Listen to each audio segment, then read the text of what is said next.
ಆದಿ ಇಲ್ಲದ ಅಂತ್ಯ ಇಲ್ಲದ ಆ ಆದಿಯೋಗಿಯೇ ಆ ಪರಶಿವನು. ದೇವಾನು ದೇವ ಎಂದು ಕರೆಯಲ್ಪಡುವ ಶಿವನು ಸೃಷ್ಟಿಯ ಲಯಕರ್ತ. ತ್ರಿಲೋಕದ ಕಲ್ಯಾಣಕ್ಕಾಗಿಯೇ ಶಿವನು ಹುಟ್ಟಿ ಬಂದ ಎಂದು ನಂಬಲಾಗಿದೆ. ಸೃಷ್ಟಿಯ ಒಳಿತಿಗಾಗಿ ಇರುವ ತ್ರಿಮೂರ್ತಿಗಳಲ್ಲಿ ಶಿವನು ಅತ್ಯಂತ ಸರಳ ಹಾಗೂ ಶಕ್ತಿಶಾಲಿ. ಸದಾಕಾಲ ದೀರ್ಘ ತಪಸ್ಸಿನ ಮೂಲಕ ಜಗತ್ತಿನ ಒಳಿತು ಮತ್ತು ಕಡಕನ್ನು ನಿರ್ಧರಿಸುವಂತಹ ದೇವನಾಗಿದ್ದಾನೆ. ಇದಕ್ಕಾಗಿಯೇ ಶಿವ ಎಂದರೆ ಹಿಮಪರ್ವತದಲ್ಲಿ ಧ್ಯಾನಿಸುತ್ತಾ ಕುಳಿತಿರುವ ಚಿತ್ರಣ ನಮ್ಮ ಮನಸ್ಸಿನಲ್ಲಿ ಮೂಡಿರುತ್ತದೆ. ಜಗತ್ಪಾಲನೆಗಾಗಿ ಅವತರಿಸಿದ ಶಿವನ ಲೀಲೆ ಬಗ್ಗೆ ಅನೇಕ ಕಥೆಗಳನ್ನು ನೀವು ಕೇಳಿರಬಹುದು. ಆದರೆ ಶಿವನ ಜನ್ಮ ಹೇಗಾಯಿತು, ಶಿವನ ತಂದೆ ತಾಯಿ ಯಾರು, ಶಿವ ಹುಟ್ಟಿದ್ದು ಎಲ್ಲಿ, ಈ ಎಲ್ಲ ಮಾಹಿತಿಯನ್ನ ಇವತ್ತಿನ ಈ ವಿಡಿಯೋದಲ್ಲಿ ನಿಮಗೆ ಕೊಡ್ತಾ ಇದ್ದೀನಿ. ಅದಕ್ಕಿಂತ ಮೊದಲು ನೀವು ನಮ್ಮ ಚಾನೆಲ್ಗೆ ಹೊಸಬರಾಗಿದ್ದರೆ ದಯವಿಟ್ಟು ಈಗಲೇ ಸಬ್ಸ್ಕ್ರೈಬ್ ಮಾಡಿ, ಜೊತೆಗೆ ಬೆಲ್ ಐಕನ್ ಕೂಡ ಪ್ರೆಸ್ ಮಾಡಿ.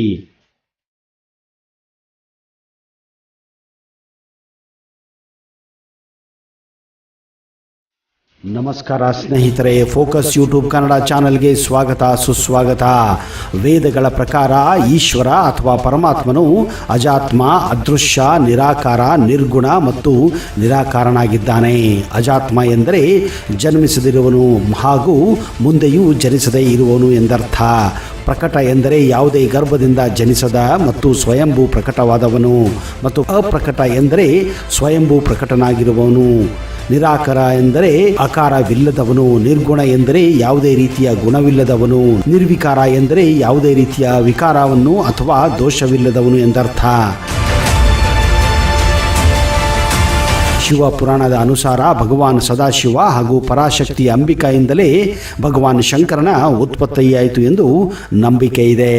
ಅಂಬಿಕಾ ಎಂದರೆ ಪ್ರಕೃತಿ, ಸದಾಶಿವ ಎಂದರೆ ಈ ಪ್ರಕೃತಿಯನ್ನು ಹುಟ್ಟಿಸಿದವನು ಎಂದರ್ಥ.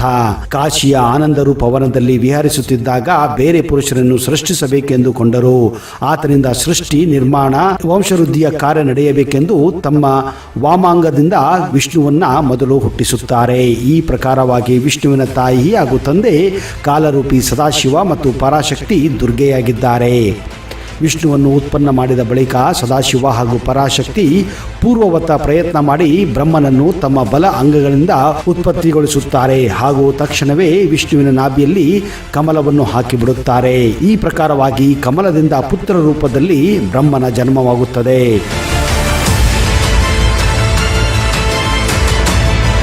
ಮುಂದೆ ನಾನು ಶ್ರೇಷ್ಠನೋ ಅಥವಾ ನೀನು ಶ್ರೇಷ್ಠನೋ ಎಂದು ಬ್ರಹ್ಮ ಹಾಗೂ ವಿಷ್ಣು ನಡುವೆ ಯುದ್ಧ ಪ್ರಾರಂಭವಾಗುತ್ತದೆ. ಈ ಸಮಯದಲ್ಲಿ ಒಂದು ಪ್ರಕಾಶಮಾನವಾದ ಕಂಬವೊಂದು ಪ್ರತ್ಯಕ್ಷವಾಗಿ ಅದು ಮರದ ರೂಪದಲ್ಲಿ ತೋರುತ್ತದೆ. ಅದರ ಬೇರುಗಳು ಪಾತಾಳದ ಒಳಗೆ ಹಾಗೂ ಮರದ ತುದಿಯು ಆಕಾಶಕ್ಕಿಂತಲೂ ಎತ್ತರಕ್ಕೆ ವ್ಯಾಪಿಸುತ್ತದೆ. ಆ ಮರದ ಆಳ ಮತ್ತು ಎತ್ತರವನ್ನು ತಿಳಿಯಬೇಕೆಂದು ಬ್ರಹ್ಮ ಮತ್ತು ವಿಷ್ಣು ನಿರ್ಧಾರ ಮಾಡುತ್ತಾರೆ. ಅಂತೆಯೇ ಬ್ರಹ್ಮ ಹಂಸ ಪಕ್ಷಿಯ ಅವತಾರ ತಾಳಿ ಮರದ ತುದಿಯನ್ನು ತಿಳಿಯಲು ಮೇಲೆ ಹಾರುತ್ತಾನೆ. ಅದೇ ಸಮಯದಲ್ಲಿ ವಿಷ್ಣುವು ಮರದ ಬೇರಿನ ಆಳ ತಿಳಿಯಲು ಹಂದಿ ರೂಪವನ್ನು ತಾಳಿ ಭೂಮಿಯನ್ನು ಕೊರೆಯುತ್ತಾ ಪಾತಾಳಕ್ಕೆ ಹೋಗುತ್ತಾನೆ. ಆದರೂ ಇಬ್ಬರಿಗೂ ಆ ಕಂಬದ ಅಂದರೆ ಆ ಮರದ ಬುಡ ಮತ್ತು ತುದಿಯನ್ನು ನಿರ್ಧರಿಸಲು ಸಾಧ್ಯವಾಗದೆ ವಾಪಸ್ಸು ಭೂಮಿಗೆ ಮರಳುತ್ತಾರೆ. ಆಗ ಕಂಬ ಒಡೆದು ಶಿವನ ಹೊರಗೆ ಬರುತ್ತಾನೆ. ಅಪಾರ ಶಕ್ತಿಯನ್ನು ಹೊಂದಿರುವ ಶಿವನನ್ನು ಕಂಡು ಇವನು ನಮಗಿಂತಲೂ ಶಕ್ತಿಶಾಲಿ ಎಂದು ಬ್ರಹ್ಮ ಹಾಗೂ ವಿಷ್ಣು ಭಾವಿಸುತ್ತಾರೆ. ನಂತರ ತಮ್ಮ ಜೊತೆಗೆ ಶಿವನನ್ನು ಸೇರಿಸಿಕೊಂಡು ಜಗತ್ತಿನ ಸೃಷ್ಟಿ, ಪಾಲನೆ ಮತ್ತು ಲಯದ ಕರ್ತವ್ಯಗಳನ್ನು ಹಂಚಿಕೊಂಡರು ಎಂದು ನಂಬಲಾಗಿದೆ.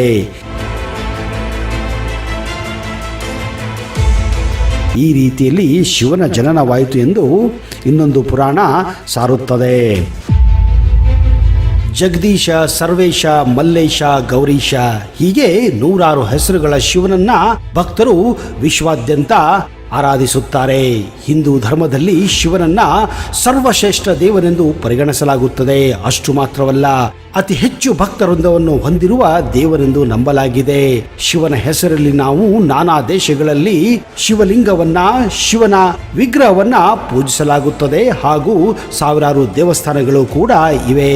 ಆದರೆ ಇವತ್ತಿನ ಈ ವಿಡಿಯೋದಲ್ಲಿ ನಾನು ನಿಮಗೆ ಕರ್ನಾಟಕದ ಅತ್ಯಂತ ಶಕ್ತಿಶಾಲಿ ಕೆಲವು ಶಿವ ದೇವಾಲಯಗಳ ಮಾಹಿತಿಯನ್ನ ಕೊಡ್ತಾ ಇದ್ದೀನಿ. ಮೊದಲನೆಯ ಶಕ್ತಿಶಾಲಿ ಶಿವನ ದೇವಸ್ಥಾನ ಗೋಕರ್ಣದ ಮಹಾಬಲೇಶ್ವರ ದೇವಸ್ಥಾನ. ಗೋಕರ್ಣದ ಸಮುದ್ರ ತಟದಲ್ಲಿರುವ ಮಹಾಬಲೇಶ್ವರ ಶಿವನ ದೇವಾಲಯವು ದೇಶದ ಎಲ್ಲ ಹಿಂದೂ ಭಕ್ತರಿಗೆ ಪುಣ್ಯ ಸ್ಥಳವಾಗಿದೆ. ಕಾಶಿ ರಾಮೇಶ್ವರ ಹಾಗೂ ಗೋಕರ್ಣದಲ್ಲಿರುವ ಮಹಾಬಲೇಶ್ವರ ದೇವಾಲಯದಲ್ಲಿರುವ ಶಿವಲಿಂಗವನ್ನು ರಾವಣನು ಇಲ್ಲಿಗೆ ತಂದನೆಂದು ನಂಬಿಕೆ ಇದೆ. ಆತನಲ್ಲಿ ವಿಶೇಷ ಶಕ್ತಿಯನ್ನು ತುಂಬುವುದಲ್ಲದೆ ಆತನನ್ನು ಅತ್ಯಂತ ಬಲಿಷ್ಠವಾಗಿಸಬಲ್ಲ ಶಿವನ ಆತ್ಮಲಿಂಗವನ್ನ ಶಿವನಿಂದಲೇ ಪಡೆದಿದ್ದನು. ಈಗಾಗಲೇ ದುಷ್ಟನಾಗಿದ್ದ ಈ ರಾವಣನು ಮತ್ತಷ್ಟು ಬಲಿಷ್ಠನಾಗುತ್ತಾನೆಂಬ ಕಾರಣದಿಂದ ದೇವತೆಗಳು ಗಣೇಶನ ಸಹಕಾರನೊಂದಿಗೆ ಆತನ ಆತ್ಮಲಿಂಗವನ್ನು ಬಿಡುವಂತೆ ತಂತ್ರ ಹೂಡುತ್ತಾರೆ. ಮುಂದೆ ಮಹಾಬಲಶಾಲಿಯಾದ ರಾವಣನು ಬಲ ಬಿಟ್ಟು ಎಳೆದರೂ ಬಾರದೆ ಗಟ್ಟಿಯಾಗಿ ಭೂಮಿಯನ್ನು ಹಿಡಿದ ಶಿವ ಈ ಪವಿತ್ರ ಪುಣ್ಯಕ್ಷೇತ್ರದಲ್ಲಿ ಮಹಾಬಲೇಶ್ವರ ಹೆಸರಿನಿಂದ ಲಿಂಗರೂಪಿಯಾಗಿ ನೆಲೆಸಿದ ಎನ್ನುವ ಪ್ರತೀತಿ ಇದೆ. ನಂಜನಗೂಡು ಶ್ರೀಕಂಠೇಶ್ವರ ದೇವಾಲಯ ದಕ್ಷಿಣ ಭಾರತದ ದೊಡ್ಡ ದೇವಾಲಯಗಳಲ್ಲಿ ನಂಜನಗೂಡು ದೇವಸ್ಥಾನವು ಕೂಡ ಒಂದಾಗಿದೆ. ಕಪಿಲಾ ನದಿಯ ದಂಡೆಯಲ್ಲಿ ಈ ದೇವಾಲಯ ಸ್ಥಿತವಾಗಿದೆ. 11ನೇ ಶತಮಾನದಲ್ಲಿ ಚೋಳರಿಂದ ಈ ದೇವಾಲಯ ಜೀರ್ಣೋದ್ಧಾರಗೊಂಡಿತ್ತು. ಸುಮಾರು 385 ಅಡಿ ಉದ್ದ ಹಾಗೂ 160 ಅಡಿ ಅಗಲ ಈ ದೇವಾಲಯದಲ್ಲಿ 140ಕ್ಕೂ ಹೆಚ್ಚು ಕಲ್ಲಿನ ಕಂಬಗಳ ಸಂಕೀರ್ಣವಿದೆ. ಮುಂಬಡಿ ಕೃಷ್ಣದೇವರಾಜ ಒಡೆಯರು 1845ರಲ್ಲಿ ನಂಜನಗೂಡು ನಂಜುಂಡೇಶ್ವರ ದೇವಾಲಯಕ್ಕೆ ಗೋಪುರವನ್ನ ನಿರ್ಮಿಸುತ್ತಾರೆ. ಇಲ್ಲಿ ನಡೆಯುವ ರಥೋತ್ಸವಕ್ಕೆ ರಾಜ್ಯಾದ್ಯಂತ ಲಕ್ಷಾಂತರ ಭಕ್ತರು ಇಲ್ಲಿಗೆ ಭೇಟಿ ಕೊಡುತ್ತಾರೆ. ವೈಭವದಿಂದ ನಡೆಯುವ ಈ ರಥೋತ್ಸವವನ್ನು ಜನ ಕಣ್ತುಂಬಿಕೊಳ್ಳುತ್ತಾರೆ. ಕೋಲಾರದ ಕೋಟಿಲಿಂಗೇಶ್ವರ ದೇವಾಲಯ. ಕೋಟಿಲಿಂಗೇಶ್ವರ ದೇವಾಲಯವು ವಿಶ್ವದ ಅತಿ ದೊಡ್ಡ ಲಿಂಗಗಳಲ್ಲಿ ಒಂದಾಗಿದೆ. ಇದು ಕೋಲಾರ ಜಿಲ್ಲೆಯ ಕಮ್ಮಸಂದ್ರ ಗ್ರಾಮದಲ್ಲಿದೆ. ಈ ಸ್ಥಳದಲ್ಲಿ 108 ಅಡಿ ಬೃಹತ್ತಾದ ಲಿಂಗ ಮತ್ತು 35 ಅಡಿ ಎತ್ತರದ ನಂದಿ ವಿಗ್ರಹವನ್ನು ಕೂಡ ನೀವು ಕಾಣಬಹುದು. ದೇಶ ವಿದೇಶದಲ್ಲಿ ಪ್ರಸಿದ್ಧಿ ಪಡೆದ ಸ್ಥಳಗಳಲ್ಲಿ ಕೋಲಾರದ ಕೋಟಿಲಿಂಗೇಶ್ವರ ದೇವಾಲಯವು ಒಂದು. ಇಲ್ಲಿ ನೀವು ಲಕ್ಷಾಂತರ ಲಿಂಗಗಳನ್ನ ಒಂದೇ ಜಾಗದಲ್ಲಿ ಕಾಣಬಹುದು. ಶಿವರಾತ್ರಿಯ ದಿನದಂದು ಇಲ್ಲಿ ಅದ್ಭುತವಾದಂತಹ ಜಾತ್ರೆ ಹಾಗೂ ಮಹೋತ್ಸವ ನೀವು ಕಾಣಬಹುದು. ಮುರುಡೇಶ್ವರ. ಉತ್ತರ ಕನ್ನಡ ಜಿಲ್ಲೆಯ ಭಟ್ಕಳ ತಾಲೂಕಿನ ಮುರುಡೇಶ್ವರ ದೇವಸ್ಥಾನವು ಕಂದುಕ ಬೆಟ್ಟದ ಮೇಲೆ ನಿರ್ಮಾಣಗೊಂಡಿದೆ ಹಾಗೂ ಇಲ್ಲಿರುವ ಬೃಹತಾಕಾರದ ಶಿವನ ಮೂರ್ತಿಯು ಸಿಂಧೂ ಸಮುದ್ರ ಅಂದ್ರೆ ನೀವು ಕರೆಯುವ ಅರಬ್ಬಿ ಸಮುದ್ರದ 3 ಕಡೆಯಲ್ಲಿ ಸುತ್ತುವರೆದಿದೆ. ಈ ದೇವಾಲಯವು 20 ಅಂತಸ್ತಿನ ಗೋಪುರವನ್ನು ಹೊಂದಿದೆ. 123 ಅಡಿ ಎತ್ತರದ ಶಿವನ ಭವ್ಯ ಮೂರ್ತಿ ವಿಶ್ವದ 2ನೇ ಅತಿ ಎತ್ತರದ ಶಿವನ ಪ್ರತಿಮೆ ಎಂದು ಹೆಸರುವಾಸಿಯಾಗಿದೆ. ಈ ಅದ್ಭುತವಾದಂತಹ ದೇವಾಲಯವನ್ನ RN ಶೆಟ್ಟಿ ಅವರು ಕಟ್ಟಿಸಿದ್ದಾರೆ. ಬಡವಿ ಲಿಂಗ ಹಂಪಿ. ಹಂಪಿಯಲ್ಲಿರುವ ಬಡಲಿಂಗ ದೇವಸ್ಥಾನವು ಏಕಶಿಲ ಶಿವಲಿಂಗವನ್ನು ಹೊಂದಿದೆ. ಈ ಲಿಂಗವು 3 ಕಣ್ಣಿನ ಗುರುತುಗಳನ್ನು ಕೂಡ ಹೊಂದಿದೆ.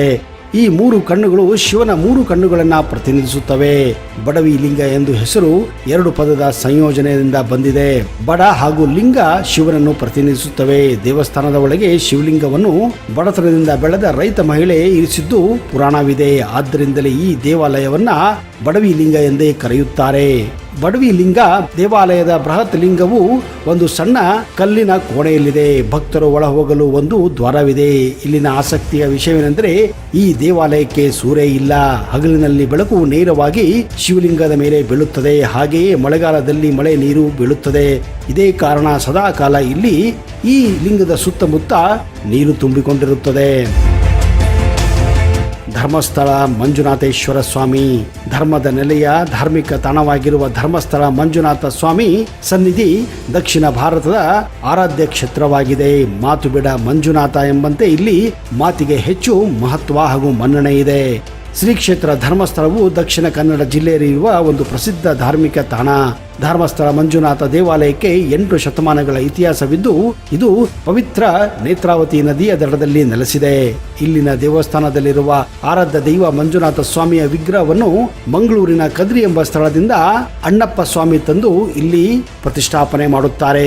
ಮುಂದೆ ಉಡುಪಿಯ ಯತಿಗಳಾದಂತಹ ಶ್ರೀ ವಾದಿರಾಜರು ಮತ್ತೆ ಇದನ್ನ ಪ್ರತಿಷ್ಠಾಪಿಸಿದರು ಎಂದು ಹೇಳಲಾಗುತ್ತಿದೆ. ಹಾಗೂ ಈ ಕ್ಷೇತ್ರವನ್ನ ಅವರು ಧರ್ಮಸ್ಥಳವೆಂದು ನಾಮಕರಣ ಮಾಡುತ್ತಾರೆ. ಭಕ್ತರು ನೇತ್ರಾವತಿ ನದಿಯಲ್ಲಿ ಪುಣ್ಯ ಸ್ನಾನ ಮಾಡಿ ಬಹಿರಂಗ ಶುದ್ಧಿಯೊಂದಿಗೆ ದೇವಸ್ಥಾನಕ್ಕೆ ಹೋಗಿ ದೇವರ ದರ್ಶನದೊಂದಿಗೆ ಅಂತರಂಗ ಶುದ್ಧಿಯನ್ನು ಮಾಡಿಕೊಂಡು ಮಾನಸಿಕ ಶಾಂತಿ ನೆಮ್ಮದಿಯನ್ನು ಹೊಂದುತ್ತಾರೆ. ಮನದ ನೋವು ದುಃಖವನ್ನ ಮರೆಯುತ್ತಾರೆ. ಹಾಗೆಯೇ ಇಲ್ಲಿರುವ ಅನ್ನಪೂರ್ಣೇಶ್ವರಿಯ ಭೋಜನಾಲಯ ಇಡೀ ವಿಶ್ವದಲ್ಲಿ ಹೆಸರುವಾಸಿಯಾಗಿದೆ. ಇಲ್ಲಿಗೆ ಹೋದಂತಹ ಭಕ್ತರು ಯಾರೂ ಕೂಡ ಹಸಿವೆಯಿಂದ ವಾಪಸ್ಸು ಬರುವುದಿಲ್ಲ. ಮಲೆ ಮಹದೇಶ್ವರ. ಮಲೆ ಮಹದೇಶ್ವರ ಬೆಟ್ಟಗಳು ದಟ್ಟವಾದ ಕಾಡಿನಿಂದ ಆವೃತವಾಗಿದೆ ಮತ್ತು ಮಹದೇಶ್ವರ ದೇವರಿಗೆ ಅರ್ಪಿತವಾದಂತಹ ಮಲೆ ಮಹದೇಶ್ವರ ದೇವಸ್ಥಾನಕ್ಕೆ ಇದು ಪ್ರಸಿದ್ಧಿಯಾಗಿದೆ. ಶ್ರೀ ಮಲೆ ಮಹದೇಶ್ವರ ದೇವಸ್ಥಾನ ಪ್ರಾಚೀನ ಮತ್ತು ಪವಿತ್ರ ದೇವಾಲಯವಾಗಿದ್ದು ಅತ್ಯಂತ ಜನಪ್ರಿಯ ಶೈವ ಕೇಂದ್ರವಾಗಿದೆ ಮತ್ತು ಈ ಪ್ರದೇಶದ ಅತ್ಯಂತ ಶಕ್ತಿಶಾಲಿ ಶಿವ ದೇವಾಲಯಗಳಲ್ಲಿ ಒಂದಾಗಿದೆ. ಅಂದ ಹಾಗೆ ಮಲೆ ಮಹದೇಶ್ವರ ಬೆಟ್ಟವು ಚಾಮರಾಜನಗರ ಜಿಲ್ಲೆಯಲ್ಲಿದೆ. ಈ ದೇವಾಲಯವು ಪೂರ್ವ ಘಟ್ಟದ 77 ಬೆಟ್ಟಗಳಿಂದ ಆವೃತವಾಗಿದೆ. ಈ ದೇವಾಲಯಕ್ಕೆ ಕರ್ನಾಟಕ ಮತ್ತು ತಮಿಳುನಾಡು ರಾಜ್ಯಗಳಿಂದ ಹೆಚ್ಚಿನ ಸಂಖ್ಯೆಯ ಯಾತ್ರಿಕರನ್ನು ಸೆಳೆಯುತ್ತದೆ. ಬೆಂಗಳೂರಿನ ಶಿವನ ದೇವಸ್ಥಾನ. ಬೆಂಗಳೂರು ಶಿವೋಂ ಶಿವ ದೇವಸ್ಥಾನ ಇದು ಬೆಂಗಳೂರಿನ ಪ್ರಮುಖ ಶಿವನ ದೇವಾಲಯಗಳಲ್ಲಿ ಒಂದಾಗಿದೆ. ಹಳೆಯ ವಿಮಾನ ನಿಲ್ದಾಣ ರಸ್ತೆಯಲ್ಲಿರುವ ಈ ಶಿವನ ದೇವಾಲಯವು 65 ಅಡಿ ಎತ್ತರದ ಶಿವನ ಪ್ರತಿಮೆ ಇಲ್ಲಿದೆ. ಇದು ಬೆಂಗಳೂರಿನ ಜನಪ್ರಿಯ ಆಧ್ಯಾತ್ಮಿಕ ತಾಣಗಳಲ್ಲಿ ಒಂದು. ಹಾಗೆಯೇ ಬೆಂಗಳೂರಿನ ಸುತ್ತಲೂ ಈಗ ಸದ್ಗುರು ಅವರು ನಿರ್ಮಾಣ ಮಾಡಿರುವಂತಹ ಆದಿಯೋಗಿಯ ಬೃಹದಾಕಾರದ 112 ಅಡಿ ಎತ್ತರದ ಶಿವನ ಪ್ರತಿಮೆಯೂ ಇದೆ. ಇದು ಕೂಡ ಇತ್ತೀಚೆಗೆ ಅತ್ಯಂತ ವೇಗದಲ್ಲಿ ಜನಪ್ರಿಯತೆಯನ್ನು ಪಡೆದುಕೊಳ್ಳುತ್ತಿದೆ.